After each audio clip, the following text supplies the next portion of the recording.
We are going to discuss exception handling in today's class. What exactly is exception handling? So you have to keep this in your mind that whenever you are going to write out some program, or whenever you are going to write out a few statements of any programming language, you're never sure about the outcome, whether it will produce the outcome or not, whether it will terminate except where it will terminate abnormally or normally. ये सारी चीज़ें जब भी आप programme के output से relate करके आप इमेजिन करते हो कि क्या वाकई मेरा प्रोग्राम रन करेगा या नहीं करेगा, so this is known as के प्रोग्राम का रनिंग, ठीक है, उसका उसकी टर्मिनेशन या उसकी रनिंग। तो हम जो एक्सेप्शन हैंडलिंग है, हम भी इन्हीं दोनों चीज़ों को फोकस करते हैं कि प्रोग्राम टर्मिनेट या रन कैसे हो रहा है। एक्सेप्शन नाम से ही पता चल रहा है, something that is very kind of different thing from as compare to others. So जब कभी भी आपके प्रोग्राम में एक एरर आता है, तो एरर की वजह से वो प्रोग्राम एबनॉर्मली टर्मिनेट होता है। वो आउटपुट नहीं देता जो आपने एक्सपेक्ट किया होता है, बल्कि वो एक एबनॉर्मल आउटपुट दे देता है। और हमारा मकसद ये है कि उस एबनॉर्मल आउटपुट को हम ग्रेसफुली कैसे हैंडल करें और कैसे उसको ग्रेसफुली एग्जीक्यूट करें कि वो हमारे रिसोर्सेज को भी प्रॉपरली यूटिलाइज करे और वो क्रैश भी ना हो। So next step is next slide is about exceptions. What exactly are the exceptions? Exception हम बोलते हैं जब भी हमारा प्रोग्राम एबनॉर्मली बिहेव करके ख़त्म हो जाता है और अनएक्सपेक्टेड कंडीशंस उसके अंदर आती हैं, उस सिचुएशन को हम बोलते हैं कि प्रोग्राम ने एक्सेप्शन जनरेट की है। और ये क्या करता है, प्रोग्राम के एक नॉर्मल फ्लो को एबनॉर्मल फ्लो में कन्वर्ट कर देता है और उसको स्टॉप कर देता है या फिर उसको क्रैश कर देता है। हम एक्सेप्शन को हैंडल कैसे करेंगे, यानी उस नॉर्मल एक प्रोग्राम है जो कि एबनॉर्मल सिचुएशन में टर्मिनेट हो रहा है, उसको आप नॉर्मली टर्मिनेट कैसे करोगे। सो ये हम डिस्कस करेंगे एक्सेप्शन हैंडलिंग में। एक्सेप्शन समटाइम्स खुद भी थ्रो की जाती हैं और फिर उनको कैच किया जाता है, या तो आपको पता नहीं है। ये डिफरेंट सिनेरियोज हो सकते हैं। आई will explain all of this scenario step by step. First step is आपको पता नहीं है, आपका प्रोग्राम आपने लिखा है 50 लाइन्स ऑफ कोड का, और उसके अंदर एक्सेप्शन किसी जगह पर एरर आ गया है, और जिसकी वजह से ऑटोमेटिकली कोई एरर आने की वजह से एक्सेप्शन जो है वो जनरेट हुई है, प्रोग्राम क्रैश हो गया है। एक सिनेरियो ये है कि आपको पता नहीं था और आपने कोड लिखा और एक्सेप्शन जनरेट हुई, कोड क्रैश कर गया। सेकंड ये है कि आप खुद चाह रहे हो कि एक्सेप्शन को आप थ्रो करवाओ ताकि आप देखो क्या इशू है इसके अंदर और आप प्रोग्राम को इम्प्रोवाइज कर सको या प्रोग्राम को इम्प्रूव कर सको। सो ये जो है ये सेकंड पॉइंट है, एंड दैट इज जब हम प्रोग्राम के अंदर खुद से एक्सेप्शन को थ्रो करवाते हैं, और इन दोनों सिनेरियोज में हम कैच करते हैं एक्सेप्शन को।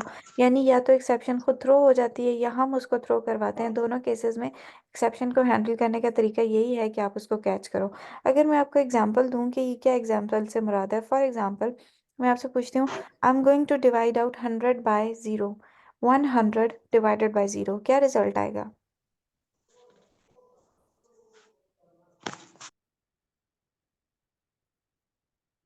Is anybody present in the class? Can you please tell me 100 divided by 0 का रिजल्ट क्या होगा? Error ma'am.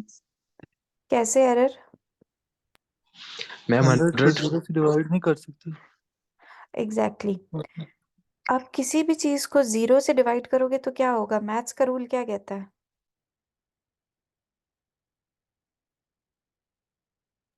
मैम वो नहीं हो सकता ना, उसका एरर आ जाए तो।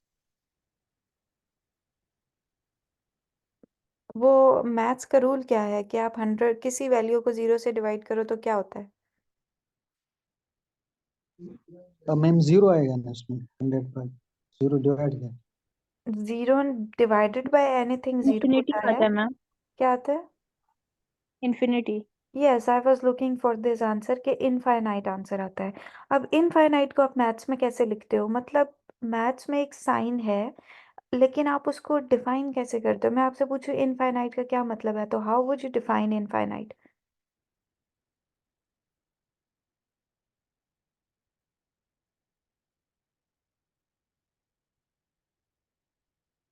Never ending ma'am. क्या चीज? Never ending, exactly. Never ending means कि कोई ऐसी चीज़ है जिसका हमें पता ही नहीं वो शुरू कहाँ से हो रही है, वो ख़त्म कहाँ से हो रही है, उसके अंदर कुछ भी आ सकता है। Infinite means anything can be included in that. हम इमेजिन नहीं कर सकते। अब प्रोग्राम कैसे वो इनफाइनाइट चीज़ निकालेगा?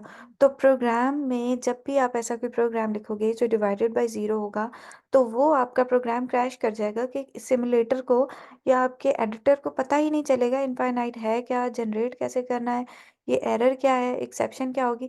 सो this is how actually we discuss exceptions. ठीक है, तो इस तरह की सिचुएशंस को कैच करने के लिए, ये हैंडल करने के लिए वी यूज़ एक्सेप्शन। एक और कंडीशन हो सकती है, आपने एरे बनाया है 10 नंबर का और आप वैल्यू इंसर्ट करवाना चाह रहे हैं 15 नंबर पे, यानी 10 उसके अंदर एलिमेंट्स हैं और आप 15th एलिमेंट को वैल्यू देना चाह रहे हैं या 15th एलिमेंट को प्रिंट करना चाह रहे हैं, तो क्या होगा?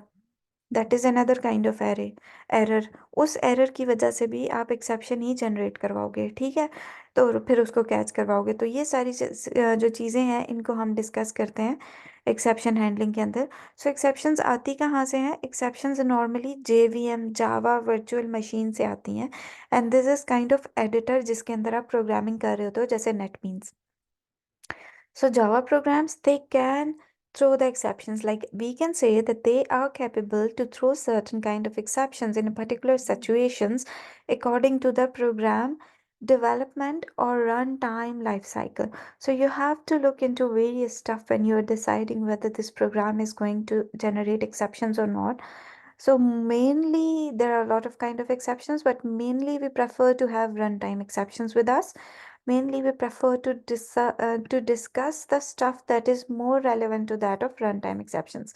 There are the possibilities to discuss compile time exceptions as well, but mainly we focus on runtime exceptions. So let's see what exactly comes in runtime exceptions.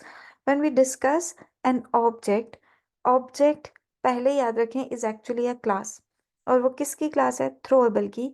और वहां से एक्सेप्शन जनरेट होती है और एरर जनरेट होता है। ठीक है, यानी दो सिचुएशंस होती हैं, एरर या exception.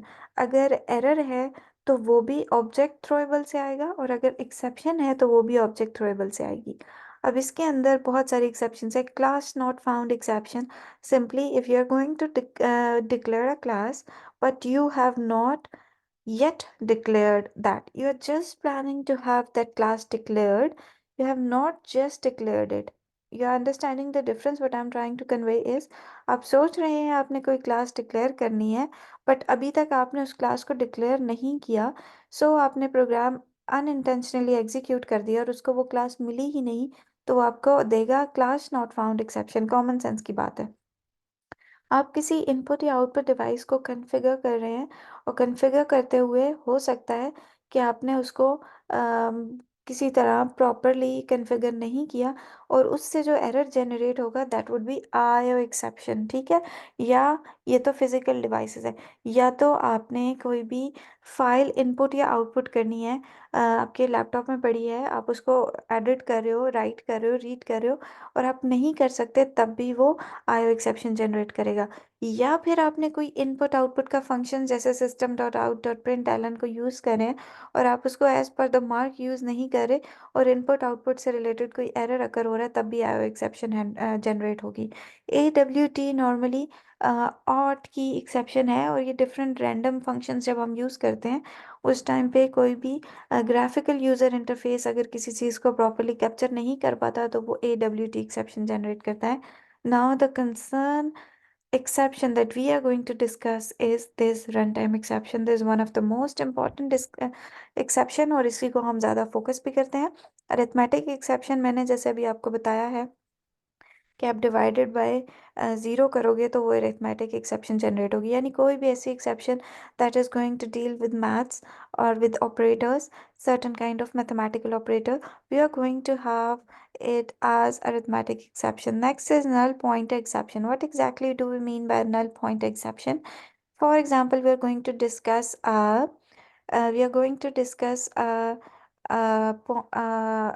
array array right. Array के अंदर हमने क्या किया, 10 वैल्यूज हैं और हम 11वीं वैल्यू को एक्सेस कर रहे हैं। दैट मीन्स हम अपने पॉइंटर के थ्रू 11th वैल्यू को इंडेक्स कर रहे हैं। तो 11th वैल्यू तो है ही नल, तो हमें इस सिचुएशन में जो एरर जनरेट होगा वो नल पॉइंटर का होगा। Index out of bound exception का मतलब है 10 वैल्यूज थी और उसमें से आपने 11th वैल्यू को एक्सेस किया है या एडिट कर रहे हैं या प्रिंट करवा रहे हैं, इंडेक्स आउट ऑफ बाउंड है, यानी इंडेक्स उसका एक्सीड कर रहा है। So all of these are known as run time exceptions. एक प्रोग्राम देखते हैं और फिर उसी को okay, you have to know the difference between error exception and run time exception. Error serious problems होते हैं जिनसे हम प्रोग्राम को रिकवर नहीं कर सकते।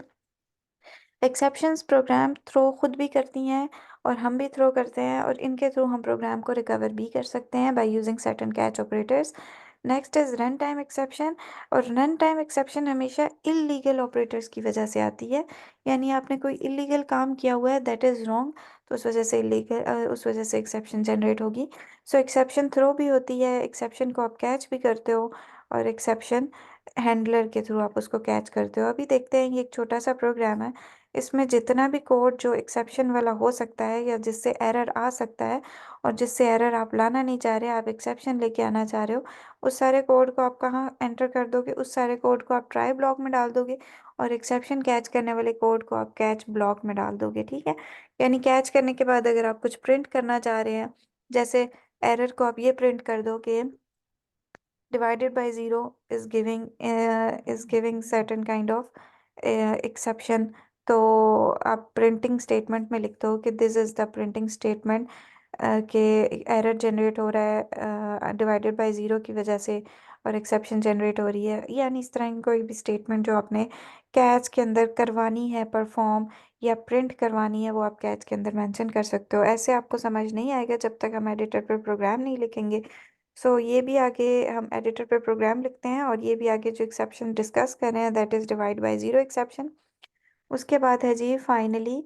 फाइनली ब्लॉक क्या करता है कि फाइनली कोई भी कोड जो आपने एग्जीक्यूट कर दिया है, ट्राई ब्लॉक के अंदर था और उससे कोई एक्सेप्शन जनरेट हुई है, तो आपका प्रोग्राम ना अब नॉर्मली एग्जीक्यूट कर देता है। फाइनली का मतलब ये है कि आप ऐसा कोड लिखो कि जो आपने हर सूरत एग्जीक्यूट करवाना है, यानी आपका प्रोग्राम क्रैश करता है या नहीं करता, irrespective of the situation, program crash करने के आखिर में यहाँ से उसको ज़रूर गुजरना है और यहाँ से उसको ब्लॉक ऑफ कोड को एग्जीक्यूट करना है। ठीक है, so this is known as finally block, कि आपका एक आखिर में एक ब्लॉक होता है जिसके अंदर आप कुछ कोड डालते हो और वो ट्राई कैच के बाद एग्जीक्यूट होता है। ये देखें एक program, public static void main, इसके अंदर d इक्वल्स टू आपने किया 0 और a equals to 42 divided by d, that means 42 divided by 0। आप जब इस प्रोग्राम को रन भी करेंगे ना, तो ये आपको देगा Java dot lang dot arithmetic exception, और आगे बता रहा है डिवाइड बाय 0। ठीक है, यानी कि ये आपको जो एरर इस वक्त दे रहा है, ये एक्सेप्शन जो दे रहा है, वो ये एक्सेप्शन है। जावा के अंदर ऑटोमेटिकली भी एक्सेप्शन हैंडलिंग मौजूद होती है, वो आपको बता रहा होता है कि ये वाली एक्सेप्शन है और इसके थ्रू आपने, सिर्फ आपको इस कॉन्सेप्ट का पता होना चाहिए, अदरवाइज जावा ये आपके खुद, आप इसको रन करके देखें, इतनी सी 2 लाइंस को आप एडिटर में डाल के देखें, आपको अंदाज़ा हो जाएगा कि वो ये डिवाइड बाय 0 एरर खुद ही आपको दे रहा है, और आपने कोई एक्सेप्शन कोई ट्राई ब्लॉक कुछ भी नहीं लिखा। लेकिन बड़े केसेस में जब आपके पास कुछ एबनॉर्मल सिचुएशंस होती हैं, उनको हम ऐसे लिखते हैं ट्राई ब्लॉक के अंदर। ये आपने लिखा ट्राई ब्लॉक, ट्राई के बाद ये ब्रैकेट थी और उसके अंदर आपने ये सारा जो कोड आपको लग रहा था ये एक्सेप्शन जनरेट करेगा, आपने ट्राई ब्लॉक के अंदर लिख लिया। फिर कैच के अंदर आपने लिखा है अरिथमेटिक एक्सेप्शन, और कैच के अंदर अरिथमेटिक एक्सेप्शन के बाद आपने system dot out dot println के अंदर उस स्टेटमेंट को प्रिंट कर लिया है कि ये प्रॉब्लम क्या है, ये डिवाइड बाय 0 है। सो कहने का मकसद ये है, जनरली ये जो एक्सेप्शन है बेसिक लेवल पे इसको जावा खुद हैंडल करता है। खुद हैंडल ऐसे करता है कि अगर आप ये कोड भी लिखेंगे ना, तो आउटपुट में आपको वो इस तरह की लाइन देगा।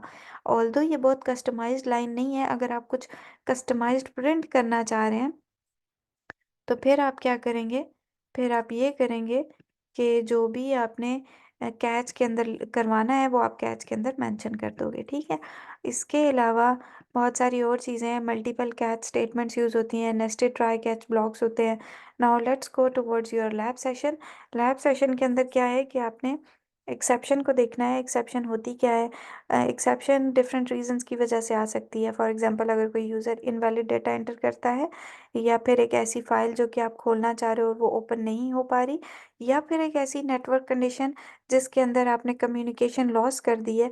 तो ये तीनों एबनॉर्मल सिचुएशंस हैं और इनके अंदर एक्सेप्शन जनरेट हो सकती है और आपके प्रोग्राम का नॉर्मल फ्लो जो है वो एबनॉर्मल बन सकता है।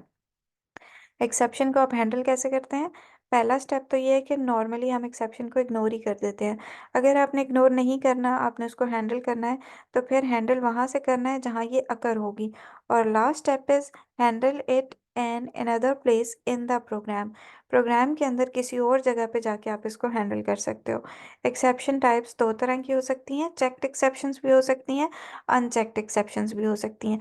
चेक्ड एक्सेप्शन वो होती है जो कि कंपाइल टाइम पे होती है, और वो कंपाइल टाइम एक्सेप्शन भी उनको हम कहते हैं, और ये कंपाइलेशन के टाइम पे इग्नोर होती हैं। अनचेक्ड एक्सेप्शंस वो होती हैं जो कि रन टाइम पे होती हैं और वो बग्स या एरर्स या इलॉजिकल प्रॉब्लम्स की वजह से आती हैं। रन टाइम एक्सेप्शन को नॉर्मली हम कंपाइल टाइम पे इग्नोर कर देते हैं और वो हमें पता ही रन टाइम पे चलती हैं। सो एरर क्या होता है? एरर एक्चुअल में एक्सेप्शंस नहीं होती, लेकिन वो कोई भी ऐसा काम आपने कर दिया है जिसकी वजह से वो एबनॉर्मल आपका प्रोग्राम बिहेव करता है और हम उसको कैच नहीं कर सकते। ठीक है, आपका प्रोग्राम जो है वो नॉर्मली क्रैश ही करता है।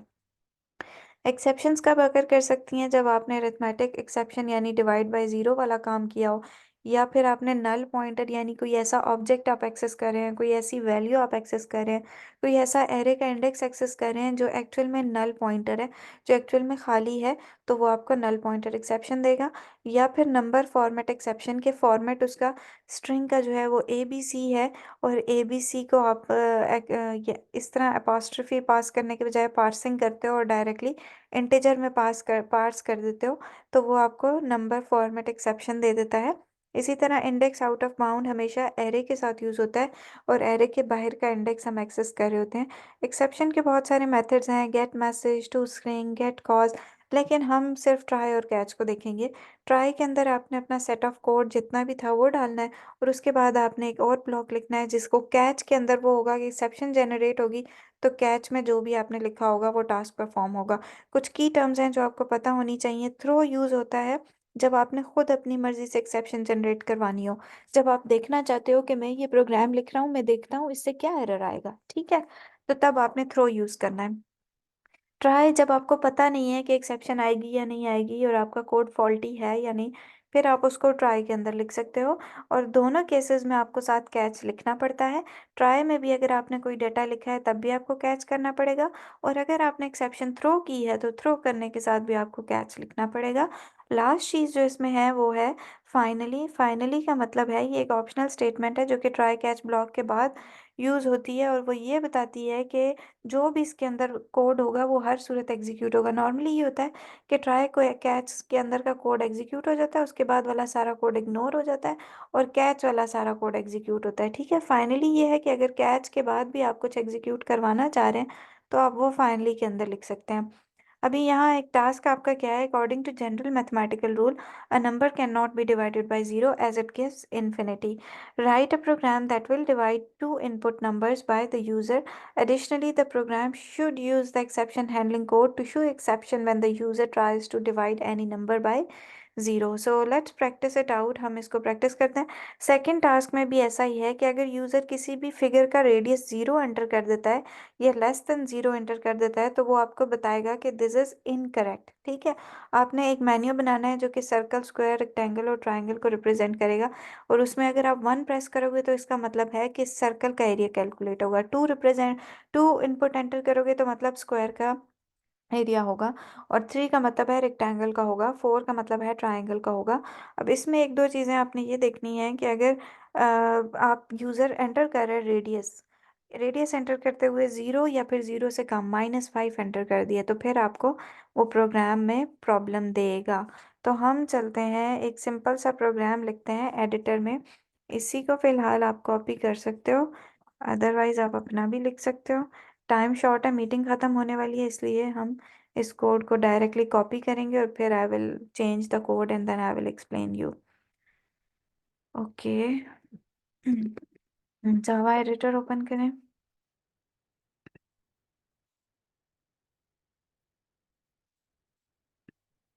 ठीक है। इसके बाद ये वाला सारा पार्ट जो है ना, मैं इसमें कंट्रोल एक्स कर रही हूँ और इस सारे पार्ट में मैं कंट्रोल वी कर रही हूँ। आई होप कि ये ठीक काम करेगा। इसको वैसे तो जावा एग्जीक्यूट करते हैं।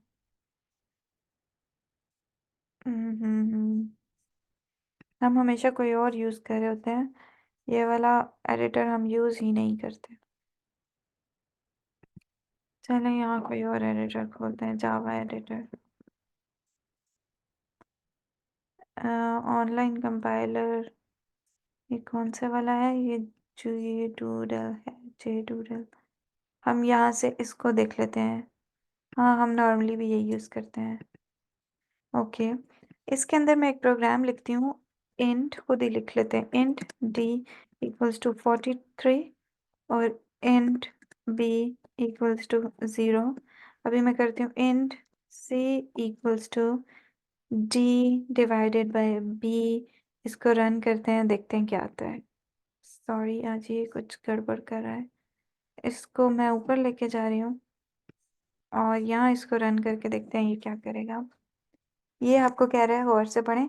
Exception in thread main Java dot lang dot arithmetic exception by zero, division by zero. Sign देखें ये यूज़ हुआ है डिवाइड का, divide by zero at hello world. इसके अंदर डिवाइड बाय ज़ीरो यूज़ हुआ है, तो डिवाइड बाय ज़ीरो नहीं यूज़ होना चाहिए, इसलिए इसको क्या करते हैं, इसको हम करते हैं ट्राई कैच के अंदर।